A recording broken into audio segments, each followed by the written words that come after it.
Okay, welcome to today's Secret Squirrels. We got some interesting things that are happening. I hope everybody's having a good day. I mean, the news today is pretty exciting. I mean, lots of different places that you can go investigate and get yourself in trouble. But, you know, we're going to do our best because we're the Secret Squirrels. Corsi Nation is our platform, or whatever you want to call it. We're in collaboration with Dr. Jerome Corsi, author of some really cool books. You got to check his stuff out. So without any further ado, my name is Brainstorm, and I'll be your host. So everybody go ahead and introduce yourselves.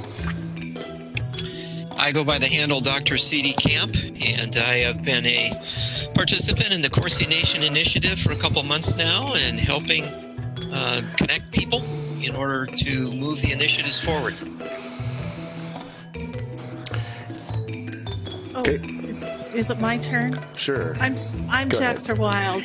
I don't do anything much. I'm just kind of a quiet troublemaker. And she is a troublemaker. Let me tell you what.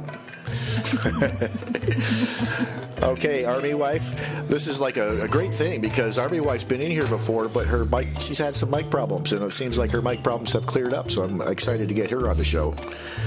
Well, I'm happy to be here, and I am in charge of the military support channel on Corsi Nation. I'm looking forward to getting that ramped up for our veterans and families. So, hello to everyone. Hooah. Okay. So, what do we have today? Let's go ahead and fade into that stuff. Okay. We have our spider thingy and all of our news. I've mentioned this before. You probably never watched our show before, and I expect you to change that in the future. You should go ahead and subscribe. You know, hit the bell if you want to be reminded of it, but come in and watch our stuff. Participate in the chat room. We're about empowering citizen journalism, and we're some people that make the website happen and otherwise harass Doc. So, but the spider site, that's spidr.today. This is a site that I've been using.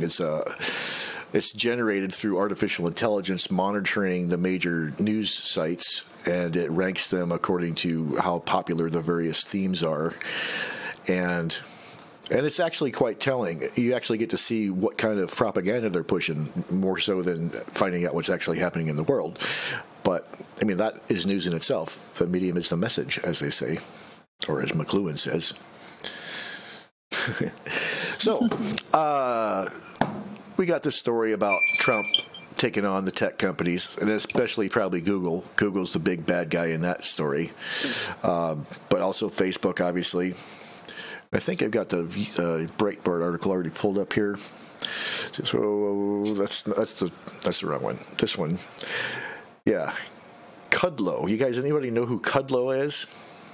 Yeah, Larry Kudlow is an attorney, and he's one of Donald Trump's key advisors. He's the gentleman that in the spring had a heart attack, did recover quickly from it, and he is the National Economic Council director for President Trump.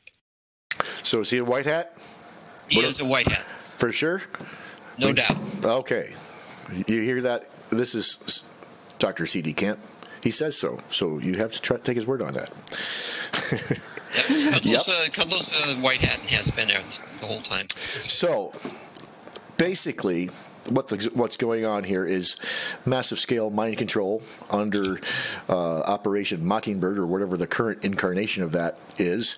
And we have, on the one hand, we have the propaganda coming out of these major news sources, CNN, fake news, all the fake news media. They got their propaganda side, and on the other side, they have censorship for all the social media, any conservatives that are trying to share an alternative perspective to what the mainstream lies might be. Anybody that might offer a criticism to the dominant narrative, they're being silenced, shadow banned, etc. And so now Trump had a tweet that said, you know, we're not going to take this anymore. And I'm quite excited about that. I'm excited to see what he's about to do. I'm glad to see that he's doing something, because this has been a worry for a lot of people, including me, for many months. Yes. You know, you don't know if your Twitter account or even your websites are going to be taken down because somebody is hurt over something that you say, and you know, it's about time that we have these securities put back in place and our constitutional rights restored. And what's interesting is Google has made a huge mistake by taking on the President of the United States and doing what they're doing, because it has now given him legitimate fodder. Donald Trump doesn't have to go to third parties, speculate on what's going on. All he has to do is report on what's happened to his own account. Right. And so when he talks about in his tweet today that the search results for Trump news, the only thing that pops up are the fake news media. You're not going to get any reporting from anybody that supports Trump. You're always going to get the fake CNN news and any other outlet that's bashing him. That's all that's going to pop up if you're looking for Trump news. So there's a couple different options that they could go with on this, and maybe it's a combination of things, but there's FTC, FCC, and potentially some kind of class action lawsuit, or maybe something brought up in terms of election fraud for censoring conservative views. And I say all of the above is good for me, you know. Yeah. Right, and Trump's got the right people in place now. He's got, and I can't pronounce the guy's first name. Pai is his last name. He's got him in at the FCC, the Federal Communications Commission, and then he appointed Joseph Simmons as the chair of the FTC, the Federal Trade Commission, back in May. And these are two people that are going to do the right thing. They both appear to be white hats. And I think that they're in the queue waiting to have the president point a direction, and it's obvious what direction he's pointing. And that direction is going to be level the playing field. Let's get an Internet Bill of Rights, and let's make this thing what the First Amendment says it should be. It's a forum.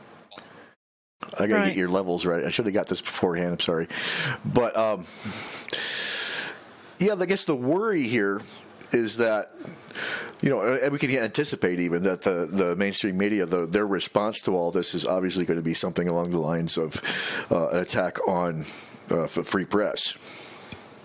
Right, and they've already attacked Pai for being the one that led the defeat of so-called net neutrality, which was just George Soros's way to destroy the internet the way that he destroyed political funding through the McCain-Feingold Act.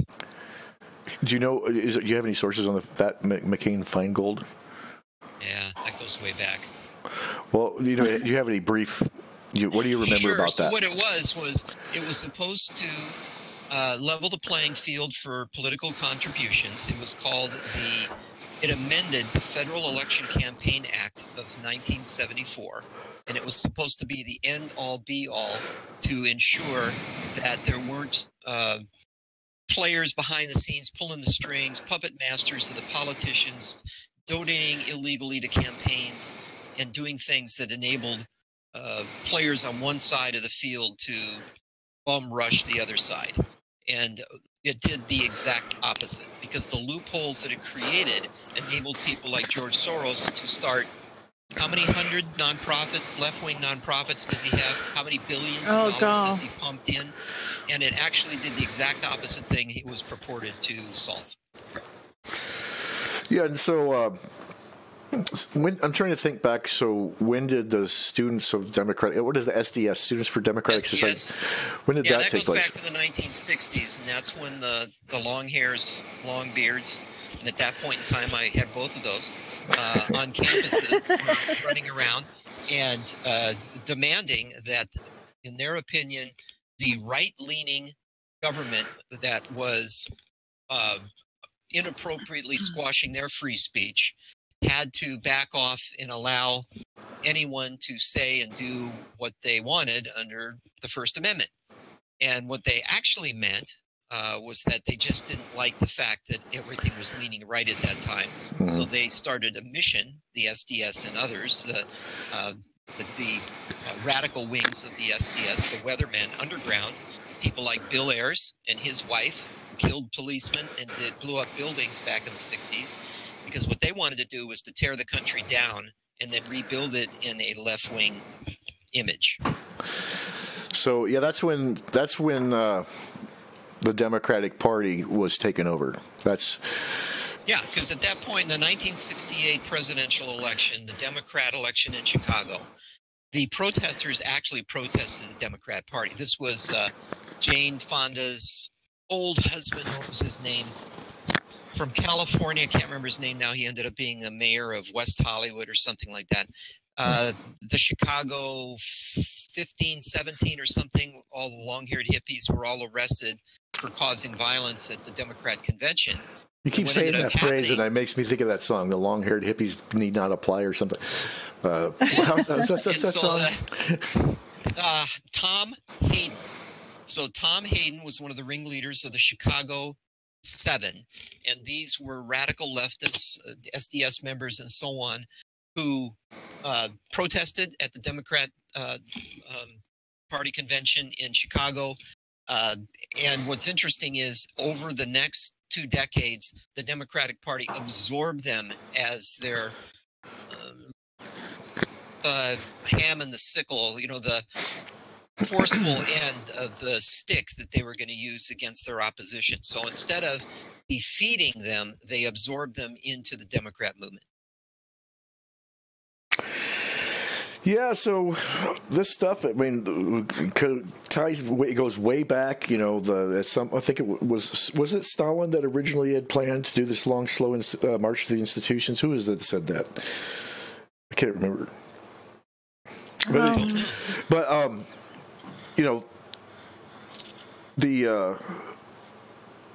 I guess, the infiltration of the Communist Party in America. I mean, immediately they went in and infested Hollywood. That was very early on, Right. And so they know, and they've been planning this for a long, long time, but they know that basically, in order to take over the economy, you first have to take over politics. In order to take over politics, you first have to take over culture, and that means Hollywood. That's the big one. Take over Hollywood. The mass consumption. The long march through institutions was a phrase coined by Rudy Dutschke. Yep, that's it. Yeah, he was German. And so one of those students, what's interesting is when you go back and you take a look at SDS and other initiatives taking place in this country, they were basically offshoots of what was happening with the German terrorist groups in the terrorist groups in Germany, and what the Chinese communists were doing with their long march. Mm-hmm. And so when the communist Mao started taking over in the 40s, right after and the Japanese were kicked out, and it started then going through Europe, this is just, we are a Me Too. The United States, SDS, and the Weatherman Underground and all of that was a Me Too. It's happening in Europe and Asia.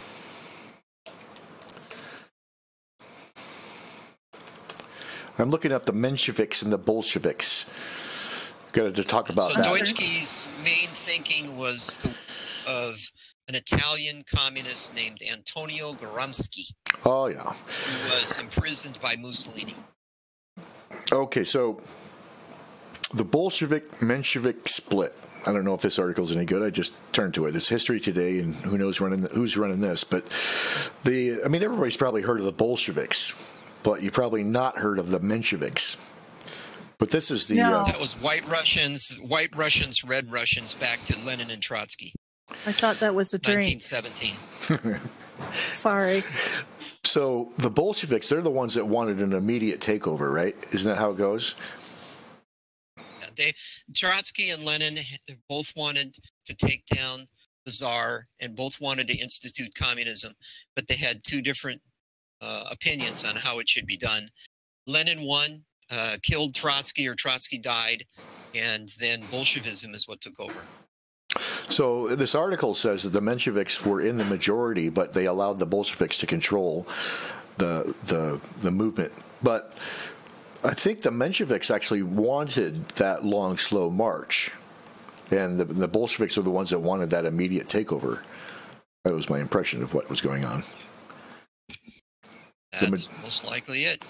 And so when they're talking about the long, slow march to the institutions, it's probably the Menshevik desire. So Yeah, Satan is always patient, and he'll take whatever time he needs to corrupt and destroy mankind. And one of his pet institutions is communism. So, and we're thinking about this, though, in terms of this progression from culture to politics to economics. And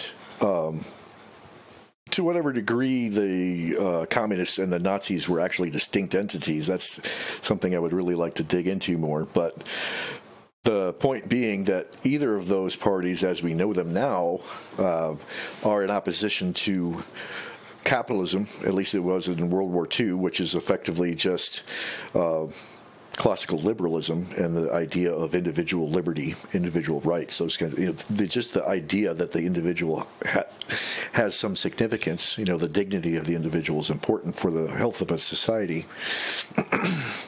But both... What? Go ahead. Go ahead. When you're done, we have a question from our audience. Oh, awesome! But yep. I just want to say that in what sense are the Nazis and the communists the same? And I mean, the immediate thing there is that they're both collectivists. Both the communists and Nazis are wanting some kind of top-down sort of control, and they're both bureaucratic. The technocrats, really, that they want some kind of bureaucratic control and the control of the economy. It's dictated from the top down, whereas liberalism and capitalism is a grassroots effort. It's bottom up. The control should come from the people. And it's really ironic since, the communist propaganda states that they're for the people, the People Party or whatever, but it's actually an exact lie. It's exact opposite of reality. We have a couple of questions from the audience. First of all, Ed Nigma, he wants to know why Bill Ayers is not in prison. That's a question for Craig. And the answer to that is that back when the SDS, the Weatherman Underground, and Ayers was aligned with Bernadine Dorn, who he ended up marrying, and they ended up becoming professors at, I think, the University of Chicago to teach the young skulls for LaMush how to become leftists. They bombed 3 federal buildings back in the 60s. Right, I remember that. Ayers became a fugitive, ran away, and was caught up in when they started to arrest people. Bernadine Dorn was actually convicted of what she had done, but they could not put Ayers at the scene, and he would not admit what he did. So he could not be proven to have actually blown up the buildings. Therefore, he was not convicted. Okay. Even though basically everybody knew, right? Right. Yeah, he was the ringleader. Right. Enigma called him a traitor, and I would have to agree with him on that one. Eden7 says, I have wondered if we can get conservatives controlling some online sites so we do not need to use liberal sites and shadow ban us. Welcome to CorsiNation.com and the Secret Squirrels. Yeah, and a big part. I mean, even though Dr. Corsi, we all kind of, we're fanboys of Dr. Corsi and fangirls, but we all. Basically trying to help him out in whatever way he needs, and we start talking to him, and next thing you know, we get this idea of the Corsi Nation website, and he, if you followed his stuff, that idea kind of gradually came into being. But this is all part of a larger movement of citizen journalism. This is the time of citizen journalism, the independent. I mean, just think about what technology we have available to us now. This is the time. This is much more important than the Gutenberg text press. Thing. Yeah, the press. Yeah, the printing press. Yeah. Because not only that, but that's why we need everybody out in the audience, and that's why we need to have your friends come in and join us, because then we can all get this going. And go ahead. But there are good conservative sites out there. Oh yeah. You've got Breitbart. You've got the X22 Report. True Conservative Pundit. Treehouse. Right. True Pundit. The Gateway Pundit. You just have to be selective in where you go for your information. Yeah, but what I'm trying to get at here is that the idea of Corsi Nation is like, this is a space for us to collaborate. We're going to pool our resources. I mean, we all have a slightly different perspective because we're not Democrats, so we have different points of view. So we take the skill sets and the different perspectives, and we find a way to make it work. And we find, a civil dialogue. We're going to try to find ways to work together and build upon each other's strengths and make up for each other's weaknesses.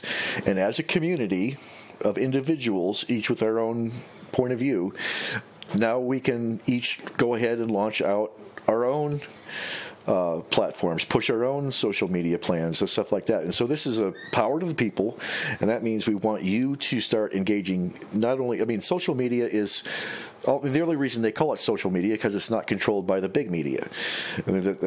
But they're trying to control social media too, so even that name doesn't even work. But and think about the major differences in the format between what is the internet versus like TV or radio or something like that. Like right now we have a live chat. You can you can comment there in the chat, and you can participate with each other. You're not sitting on the couch having somebody speak at you. You can speak back. This is about empowering people to have their own voices.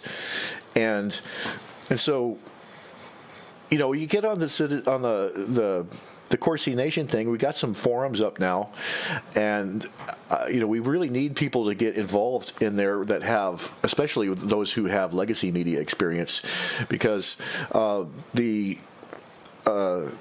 the people that have legacy media experience can act as mentors for the people that are just trying to start out their own platforms and be citizen journalists. But it's not just like journalism, like in sense of reporting the news. Any sort of independent voices, any way of creative expression that you can let other people know what you're worried about, what your hopes are, what your dreams are, why. Just get the conversation started so that it's not all completely controlled by what the CIA wants you to be thinking about. They control us not only in terms of like you have to choose between Coke and Pepsi, but the very fact that you're choosing between Coke and Pepsi means that you're going to be drinking a cola. See, and the way that they frame the debate, they've already won because they've decided that you're either going to choose A or B. And you kind of just, if you're fighting against what they're pushing on the left, that means that you must be reacting on the right. Guess what? We're going to choose option C and D and E and all the way down to Z. We're going to do our own thing. Everybody's got a right to their own opinions, not only just about what they say, that the topics they say we should be talking about, but just what we care about. Whatever you care about, you should be writing about it. You should be investigating, learning, growing as a person, And we're here to give you a voice for that, and give you a way of getting it out there. The tools. It's right. It's your voice. We're giving you the tools to help you cultivate your own perspective so that you can articulate your perspective, and all those other tools that go along with the production side of, whether it's writing short form, long form journalism, or if you're writing scripts for a documentary, or all that stuff. We're going to try to, and we don't have any experts per se. I look at Dr. Corsi as my mentor, but it's like the idea here is that we have abilities of our own, and we have to start relying on each other and learning from each other. We don't need experts as much as just the ability to communicate with each other and learn from each other. The tips and tricks of whatever it is that you do already, we can share that with each other, and the next thing you know, we're going to be competing with the mainstream media. I think that's a worthy cause. Makes sense. And then I posted a variety of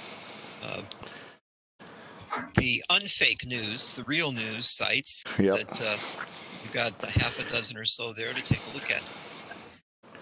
Well, and Eden expressed the concern about getting kicked off the internet. And that is a real concern, I think, for all of us, because right now we feel like that's probably the next step that they're going to take, is just shutting down the internet. How do we get the news out then? Yeah.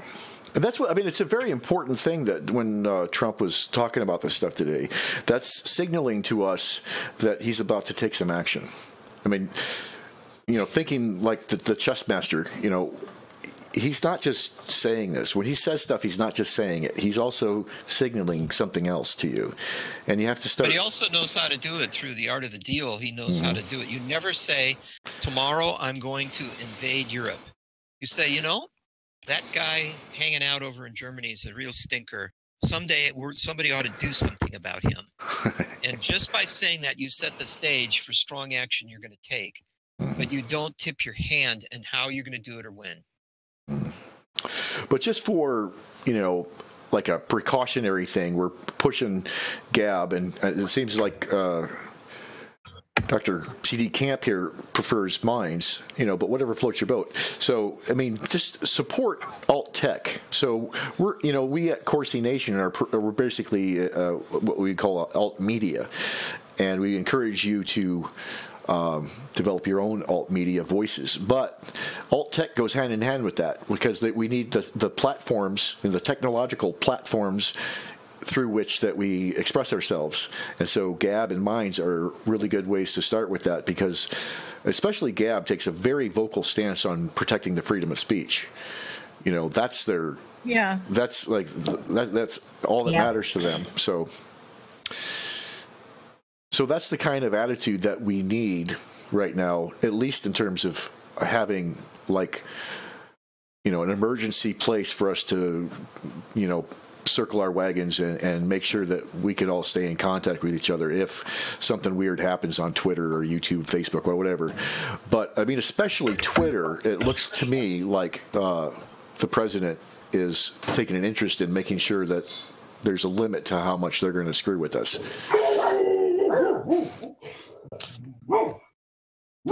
Bar. Sorry. Oh, look, it's April. Hi, Brain. How are you? I'm fine. I was just cleaning up some stuff at Corsi Nation, and I thought you guys might be on. I hope you don't mind. I just plugged in. Oh, I love it when you come on. Oh, you only say that because it's true. We wouldn't know what we'd do without you, April. You guys are kind. What you talking about? Well, just right up your alley. Citizen journalism. Conspiracy theories and communication, power to the people, and, all that stuff that we're probably always going to be talking about until it goes away. Yeah. I was mentioning to Brain today, just in passing, that I've learned that one of the dynasties in China, the Tang Dynasty, was a time of great writing. Everybody in the country was writing, and poetry might have been the genre of the day. And it's kind of nice to see more people writing and wanting their voice to be heard, and and we also free. We also have to consider, whenever, I don't even know what kind of dirt has to come out to make the mainstream media stop lying. Are they going to even be there like this time next year? Are they even going to exist? I don't know. I don't know what's going down. I know something's going down, but I don't know what, and I think we should, there's the one side of it which we need to offer some kind of challenge to what they're doing. So just, the more we develop our skill set, but also we need to be there to fill that void when they aren't. If they crash and burn, to be there. We still need to get the news out and stuff. Right. Yeah, the word's gotta live. Mm-hmm. Gotta keep the word alive. And this is really cool though, in a way, because well, it's like the old French salons, it's like this is where civic discourse takes place. We actually have a great opportunity right now because of this crisis. The crisis becomes an opportunity that we can actually start building up really strong communications networks, helping each other to speak in civilized ways, to learn from each other. And you have your points of agreement, you have your points of controversy, and it's all okay. If you find the civilized way to talk about it, they don't have to hate each other because you have a different point of view. I mean, look at the way that the country is all divided. They get all up in arms because they have a different opinion. It's crazy. You know, make writing great again. We're going to have a writing renaissance, huh? Yeah. Don't you think? That's going to be wonderful. I think she's a little biased because, you know, she does our writing on the Corsi Nation thing. But sometimes only. Well, she's going to also potentially, I'm hoping.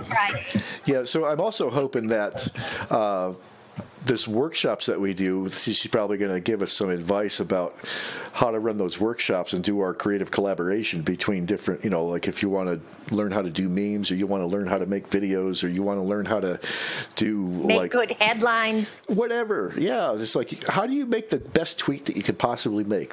See, here we go. We're gonna have to figure out what's the best strategy for catching eyeballs with a tweet.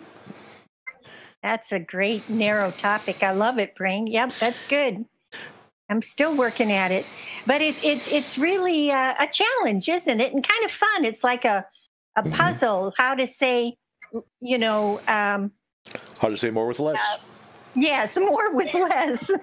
My brain was getting a little, but it's fun to chisel away at words. And I just saw Dr. Corsi's one of his tweets was just a W without even a slash behind it.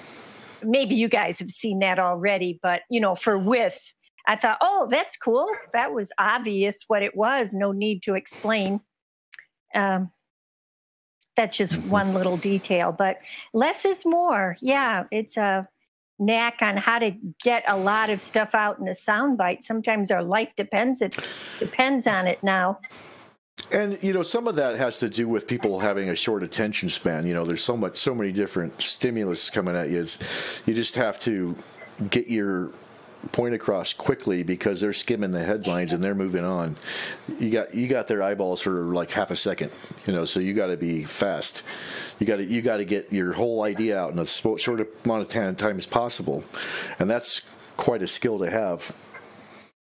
Yes, it is. You know, you see people like Candace Owens, she's on all the time, you know. Mm-hmm. I wonder, does she practice beforehand to make sure she's got everything going? You know, I'd be stuttering around for the first 10 years, finally come up with my soundbite. And then it's irrelevant because it's 10 years later. It wouldn't work. So I'm just letting off steam. Sorry. Yeah. We actually have quite a bit of news that we could talk about today. I mean, the you know, it just so happens this issue of censorship is kind of near and dear to our hearts here at Corsi Nation, but there are definitely some other stories that we need to talk about.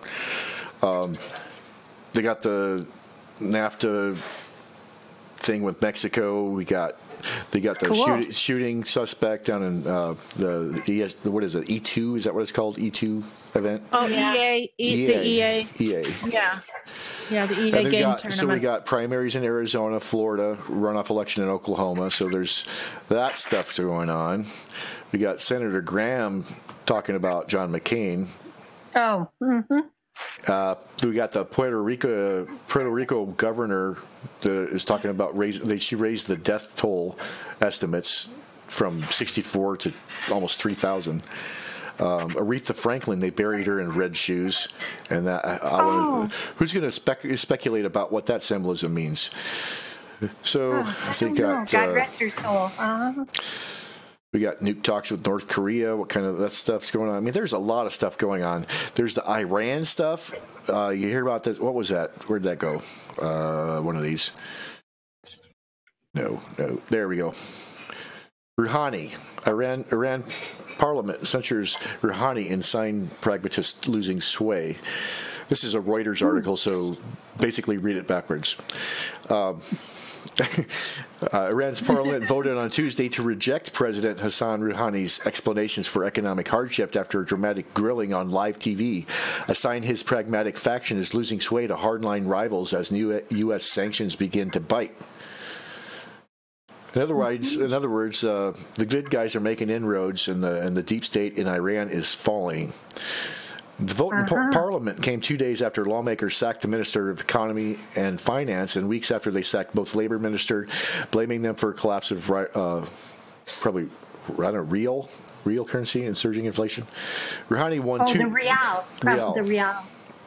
Rouhani won 2 landslide elections on a platform of economic reform, whatever. So they probably rigged those elections, But anyway, the citizens of Iran are in a much better place right now, and it looks like this Rouhani guy is on the way out, and possibly the what is it, Ayatollah? Is that what they do over there? They have Ayatollahs. Yeah. It is the Ayatollah. So potentially the Ayatollah that they have now might get replaced too, and this is very, very good news for all that stuff. Yes, God willing. Let's see. Did you hear anything about Bruce Orr today, you guys? Yes, somebody was talking. Testimony was found to be conflicting with that of Lisa Page and Glenn Simpson from GPS. So what's happening is the liars can't keep their stories straight now, and they're going to start to, my opinion, as they all continue their lies, it's going to get to a point of liar's poker. And whoever thinks they're going to take the fall first is going to fold their hand and rat out the others and probably try to, for the first time, tell some of the truth, but we're not there yet.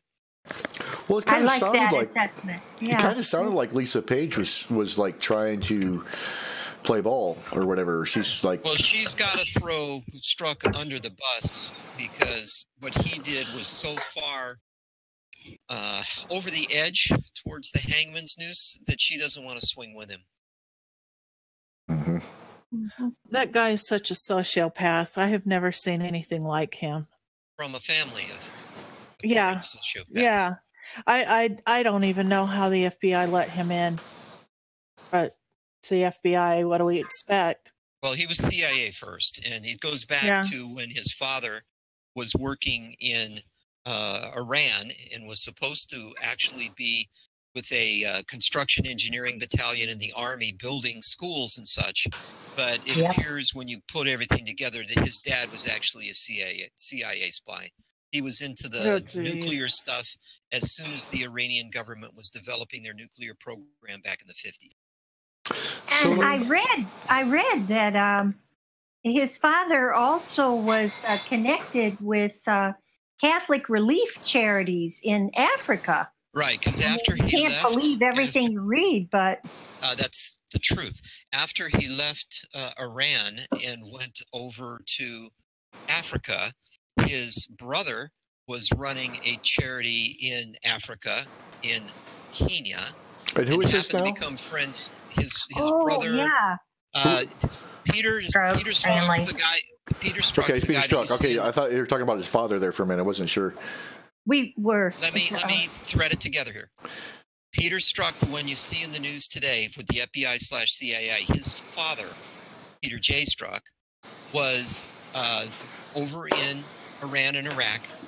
After he finished his quote-unquote army service, he then went to Africa and was running a Meals on Hooves operation in Africa. And at the same time, his brother was over there as a missionary associated with some Catholic charities. That whole family, when you go back, and there's an article on CorsiNation.com that is called The Stroke Family Legends, written by somebody near and dear to my heart, me. And it connects all the dots on that Strzok family. Yep. Read it and you will learn. So there you go. There's all these reasons. How many people donating to Catholic relief services, thinking they were helping poor kids in Africa, and you wonder what. And the Red Cross and all sorts of other nonprofits that are just scams. Yeah, they're just slush funds for the but the Catholic Foundation. Yeah. And the Clinton Health Initiative. Yep. Oh, that one was always a scam. I don't even know how they got away with it. How they are getting away with it. I don't understand that. It's so freaky that it's like they had set up foundations so that you will. So basically, well-intentioned people will donate to help some problem in the world that these people themselves caused. They cause a problem and set up a nonprofit so that you good people out there can actually help out fight this problem, and we'll take your money. Right, and it's interesting if you go back and take a look at what Bill Clinton studied when he was in school. He studied fraud charm. He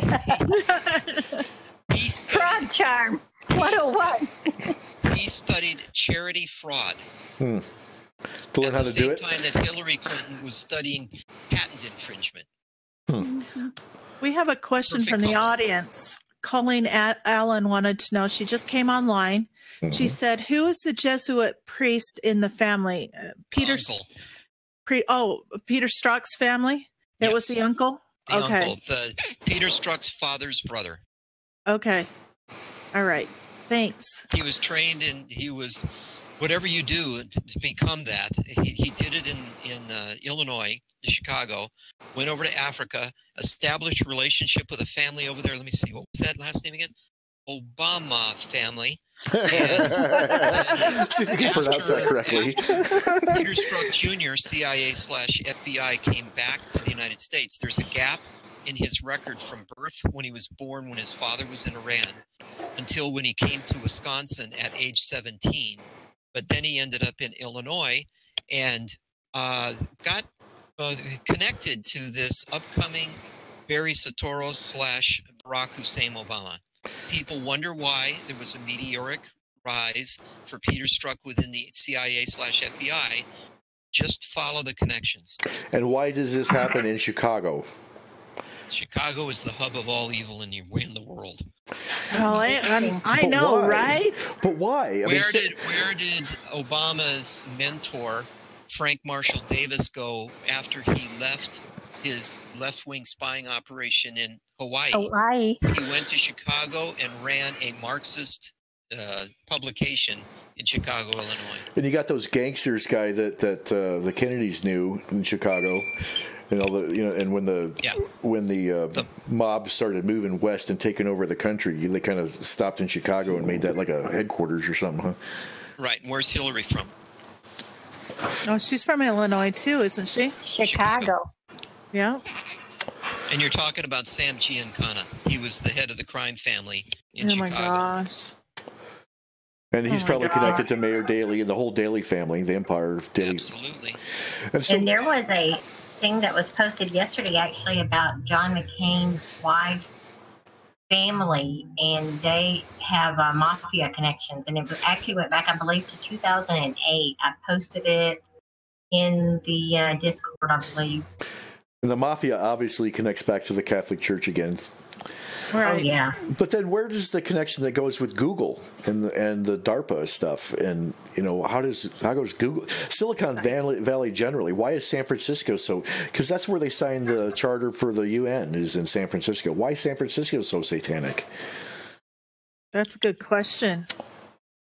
Don't have an answer to that, but that is one of the hubs of evil in the United States. The McCain fortune mob connection is through the parents of his wife. Yep. And it is. Colleen Adams. They were also involved with liquor licenses and a variety of other things. So that's kind of like an extension after The pharmaceuticals. Colleen Allen is asking which wife. I'm assuming for John McCain. His second wife. His second wife. Okay, thanks. The one now.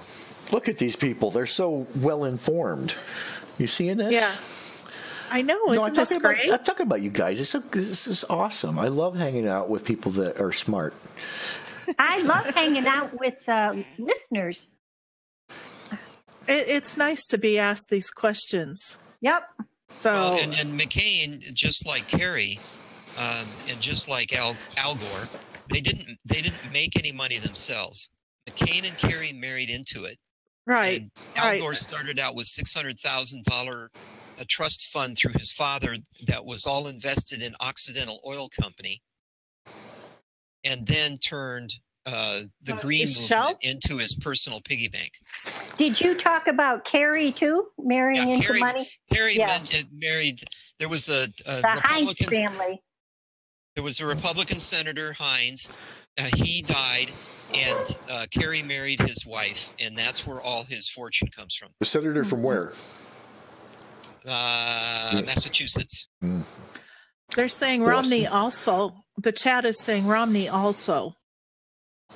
He made a lot of his own money when he was to venture capital and all of that. But Bain Capital, right? But he was also his dad was involved in some sketchy stuff.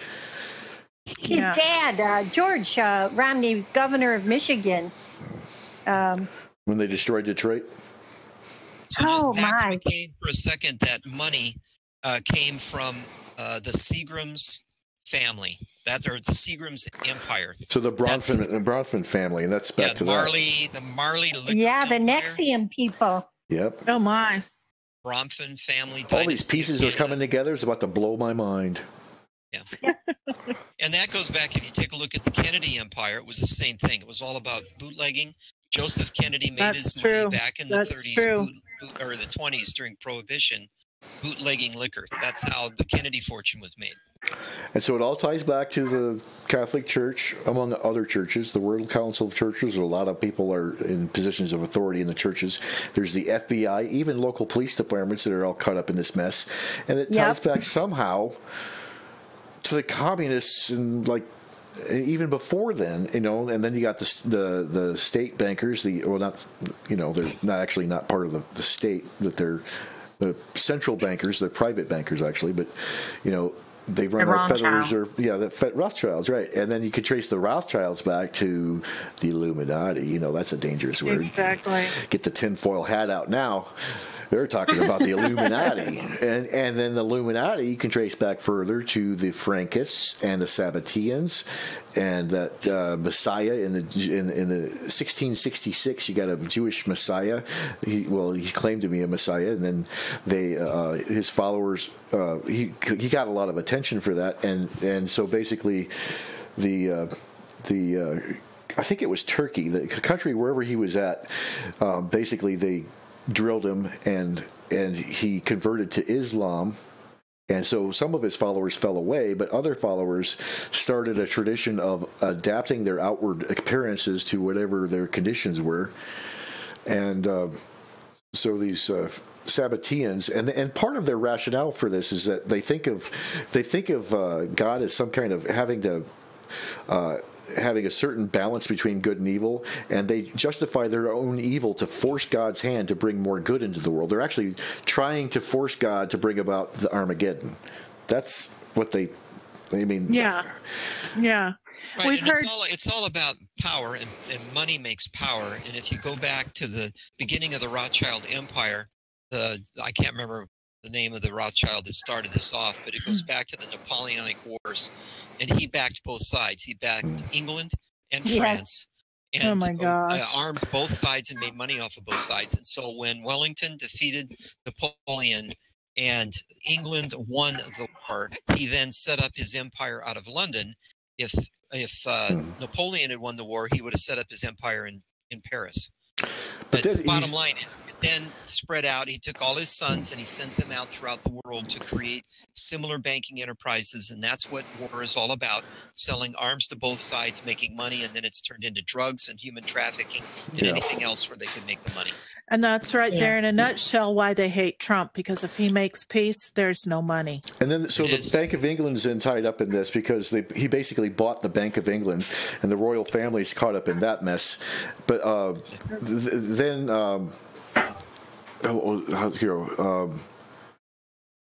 when that war was being fought, first he sold shares in something. Who's and then he? Brainstorm? Rothschild. Okay.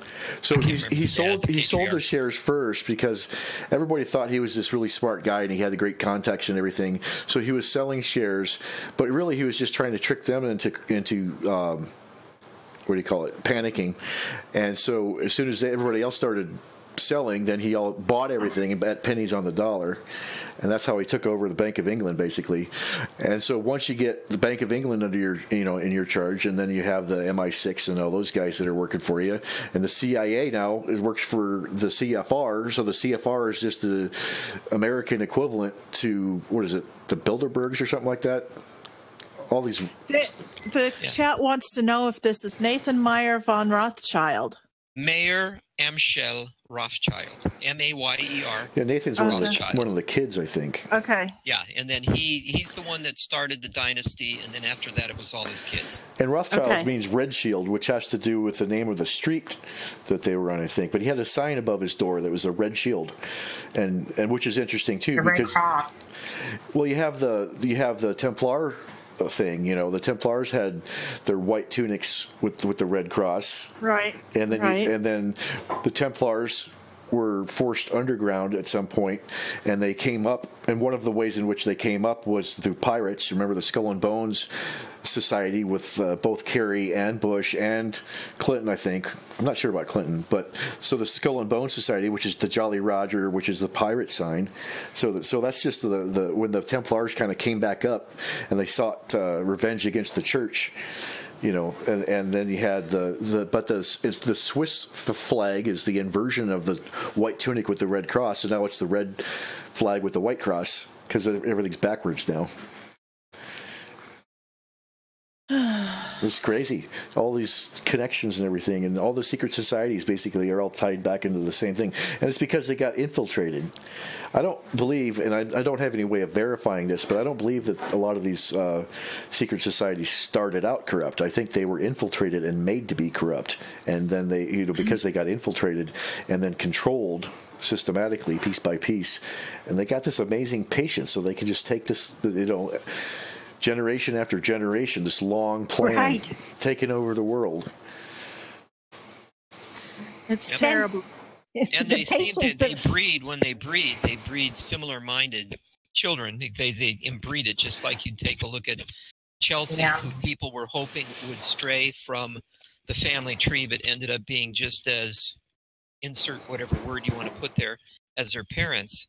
And then you go back to Rothschild and Mayer, and then his son Nathan Mayer, and he was actually the one that funded wars between England and France. You take a look at the Soroses. The next generation of Soroses are going to be just as evil as dear old George. Right. They're worse.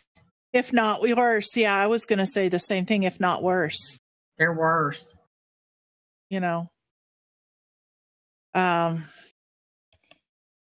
Army wife, what do you know about his sons? Anything? What I've read about them, it goes, so much of this goes back, that's to Schumer. He hangs out with them all the time. There's pictures of the whole family together for many, many years. And so much of Soros, he came into the national spotlight, I believe it was in 1997, whenever he did an interview, I think it was MSNBC, with Steve Kroft, and said that that he was a Christian in Germany, but told them that he wasn't. No, I think he was a Jew, and told them that he was a Christian, and so they didn't kill him. He was young. I think he was like 12 or 15 years of age at that time. And said that the day that they killed and buried all the Jews, that was the happiest day of his life. And Stephen Kroft asked him, he's like, did this not mess you up mentally? And he said, oh, no, I'm fine. This man is sick. And his all of them came on board at the same time. Clintons, were there. Schumer was front and center with Soros's plan before that. I'm not sure what year Soros came into the United States. But this here is like a 40-year plan. And Edward Cooper, he wrote the book Beyond a Pale Horse. It's an intriguing book. It's 600 pages. You can actually download it online for free. But he is the one who he did an editorial back in the mid-1990s on Chuck Schumer, and he called him a Nazi then in the editorial and broke it all down how he already trying to implement a police state at that time. Well, of course, the Clintons were already in office. A couple of years later, Clinton was the president, and Hoover had brought things to light on the Clinton corruption, and Clinton gave a direct order to the U.S. Marshals to kill Edward Hoover. And they did. They killed him. I can't remember if it was they were trying to track him down for tax evasion or something like that, but it's because he had a lot of insight and a lot of things that were going on, that he had reported on back in the mid-1990s on Schumer, on how to corrupt the IRS, just like Lois Lerner did. These are just repetitive actions. And it only got worse. Every administration with all of these crooked people working behind the scenes to take down the U.S., it only got worse. That's why I had asked Dr. Corsi several weeks ago, who was the attorney for Lois Lerner at the IRS? And when he said it was Rod Rosenstein, and then Rosenstein all these people just moved positions. That's all they did over the last 40 years. If you actually go back and look at it, they just moved positions. If you believe Larry Nichols, who's actually, I listened to him one time. He's come out severely against the Clintons in recent years. He's dying right now. He's got severe lung problems and so on. He's on a respirator or some kind of a inhaler issue. But anyway, he knew Clinton back in the 70s, and they used to pal around together. They were drinking butters and drug users together. And he called the group that is now in power today, Comey, Mueller, and a variety of these other black hats. They called them the Suits. And at that point in time, they were up-and-coming young leftist lawyers that hung around with the Clintons. And they basically made a pact back then that they were all going to go up together and watch each other's backs. They are still together today. That's exactly what they did. And actually, Nichols has a book out. I had ordered it. My husband got to read it. I haven't got to that point, but I did listen to him last year, a couple of his YouTube videos. I believe he had gone on to Alex Jones one time and spoke. But he has a lot of dirt on these people. He was called the Fixer, and he has a lot of insight into them. But the thing is, the Clintons have paid off all of these left-leaning judges and some of what I call the rhino judges. They've all been paid off. And I believe a lot of this actually comes back to, of course, not only Arkansas, whenever they were involved in CIA ops, but whenever Clinton was in the White House, Hillary was actually given a CIA top secret clearance at that time. And I think what she did with the help of other rogue elements within the CIA, because CIA, they should have never been allowed to work domestically. And that's a whole other story that I have a lot of insight into. But I think what she did at that time, they did a lot of setups on a lot of these people to where they blackmailed them all these years. And they put them in these positions to help take the U.S., literally to sell it out. Piece it out. I heard the same thing. That's what they've done, is they've sold the United States out. And I'm tickled that Trump was able to get, our steel industry back up and running, because when the Clintons were in the White House and they had the communist Chinese over there, they sold out our intellectual property rights then. They have allowed, through blackmailing other big companies, to sell products, especially our steel and stuff for our military, that were inferior, so that they would fail. Those products will fail, and many of them have. I mean, we've had planes falling out of the sky. We've had huge vessels that should never have been damaged the way that they were damaged when a small boat goes into, runs into the side of them. I mean, there's just some crazy stuff, and that's an inferior product, and that was intentional on their part, and Obama was part of that. So. Well, it looks like there's some European news in here that we should probably go through. We'll try to skim through it quickly. But I'm thinking that it's probably connected, some of this stuff. We got this article by Breitbart. The title is 1,000 Residents of German City Riot in the Streets Following Fatal Stabbing by Migrants. And the way this is a Breitbart article. so it's fairly reliable, not necessarily entirely, but you always need to exercise some caution when what you believe, and use your critical thinking skills. If you want to investigate more, use multiple sources, all that stuff. But just the first paragraph here: over 1,000 right-wing supporters spontaneously gathered in the Chemnitz city center on Monday following the fatal stabbing of a man allegedly by migrants, with some attacking foreigners and yelling anti-migrant slogans. The demonstration, which was largely organized by a local football hooligan. Hey, they used the hooligan word too. I like that word. Hooligan. Anyway, next story we have the Czech Prime Minister and their Salvino here. Well, okay, so you got Italy's Interior Minister Matteo Salvini, Hungary's Prime Minister Viktor Orban, and billionaire Czech Prime Minister Andrej Babis. And I'm totally butchering these names, I'm sure. They said on Monday that a comprehensive action plan is necessary to stop illegal migration. So there's some political stuff going on here. So this one here with the right-wing supporters, basically they're reaching a boiling point over there with the stress of the migrant influx. And then you have these leaders that are coming together, meeting in Italy, certain countries that are trying to stand up to the EU, and they're communist.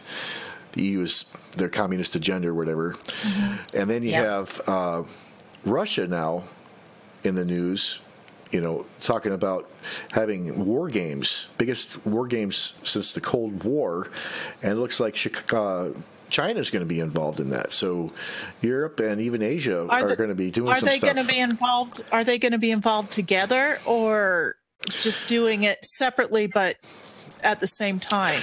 Well, this is what do you call it? Al Jazeera. So this is Qatar. Okay. It's definitely I was not looking trustworthy. on Breitbart. I don't see the article. Which one? The one you're talking about. I'm talking about actually 5 stories. I'm trying to tie them together because in some sense they're all, it's all the deep state just connected around the world, and people reacting to the deep state as it's, and it's looking to me like something is happening in the European area. And by next month, according to this Al Jazeera article, which we don't trust, of course, but they have, something happening September 11th through 15th. They have 300,000 troops scheduled to be deployed, more than 1,000 military aircraft. That's interesting. So they're mobilizing military. You're right. Yeah, military is being mobilized between, Russia and China. What kind of thing are they doing, and how is it that Japan's involved in this? Because so they say the war games are also likely to displease Japan. And Trump had that Asia tour that he did. What is it that he has arranged with Japan and China, and how is that going to match up with the discussions that he had with Putin when he had the Helsinki meeting? Right. What did they really talk about during that Helsinki meeting? And then this last one here is Macron. So that's the French president. His lost his minister. Yeah. So deep state's falling all over the place. People are starting to rise up. I mean, that's the message that I'm getting out of all this. And there's military involvement. You heard Viktor Orban kicked Soros out of Hungary, and Poland recently kicked out one of Soros's minions. Really? Yeah. And you guys know, right, that there's that Visegrad, there's Hungary, Poland, Czech, and Slovakia. They form a union called the Visegrad, and they're very they're giving Brussels a hard time, which is nice. Well, then doesn't Russia also have an arrest warrant, dead or alive, for George Soros? So let's try to review what we've covered so far today, just so that we can try to take it all in as one big picture. I mean, so you got Trump talking about Google and their censorship. Right. What else did we cover? Right. We covered Iran. We got that. The deep state in Iran is falling, and you got these couple of prime ministers. These European guys that are organizing some resistance to the EU. You got the citizens in Germany that are starting to rebel. Military exercises in China. How does this all add up? And why is it all going to coming to a head like mid-September? That's only a couple weeks away. You said September 11th, didn't you? Yeah. To what? 9/11 again. Yeah, September 11th to what? Yeah. What did you say, the 15th? Let me see. I'm looking. 11 to 15, right? So what kind of symbolism does September 11th have for them? Is that just the 9/11 is like 9/11? Or what? They chose 9/11 to launch the attack, and whomever else that you want to say is behind it and so on. But that day was chosen because on September 11th, 1493, Muslim army descended upon, at that point in time in Europe, what was called the Golden Apple. That was Vienna, Austria, and a Polish general and Sobieski got together, joined their forces. Sobieski put his cannons up on the hills above Vienna, and when the Muslim horde descended on Vienna, they were fought off and demolished. Their army returned to the Middle East, and the leader of the army was beheaded for having failed. But they've always said they will be back. And so they're using 9/11. Came from. And it's the Poles remember that date. The Poles remember Sobieski, and they look at Sobieski as someone who repelled the Ottoman invasion into Europe. It was in that Battle of Vienna, as Craig said. And also Hungary, a century later, was occupied by the Turks for almost 100 years. So really what it sounds like is you got this massive buildup, Russia, China, probably even Japan getting in on this thing, this NATO drill, put that in air quotes, this drill on September 11th. Sounds to me like there is some plans to invade Iran, perhaps. And it's or whatever, Muslim. Or someone. It's likely a Muslim country or entity. That's the 9/11 reference, right? You're saying? So all this war games is probably going to be Russia, China, Japan invading some Muslim place. Iran would be the obvious choice. This is insane. So it's interesting. But this is pure speculation. Not pure speculation, but kind of, yeah. It's interesting. It's an interesting trail to follow, and it'll be interesting to see what happens. Yeah, that date was 1592, just to put the record. 1529, not 1493. Okay. 1529. So I think we've been through a workout, and I'm going to say it's probably time for us to start winding down. So I got my music playing.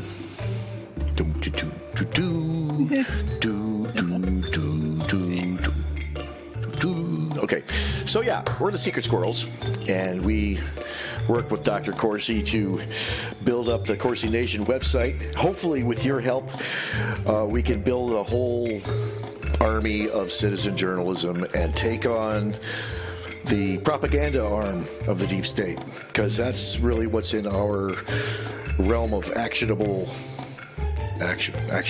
Yeah, that's what's within our power to do. We can't really do the military intelligence stuff ourselves, but we can offer an alternative to the mainstream media. Get on Corsi Nation, go into the forums, and maybe we can start a conversation about how you can help out to, whether that's offering your own experience or whether that's learning from other people's experience, whatever. Just get involved. Start a conversation. It doesn't have to be about anything particular. Just get to know each other. Build your social networks. Start strategizing about building your own platform. And let's take on the mainstream media.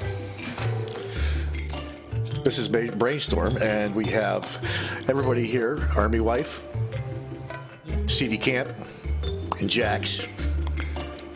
Everybody say goodbye. Bye. Bye. Keep your powder dry and your thoughts And your thoughts what? pure. Thoughts pure. Oh, okay. Bye, everybody.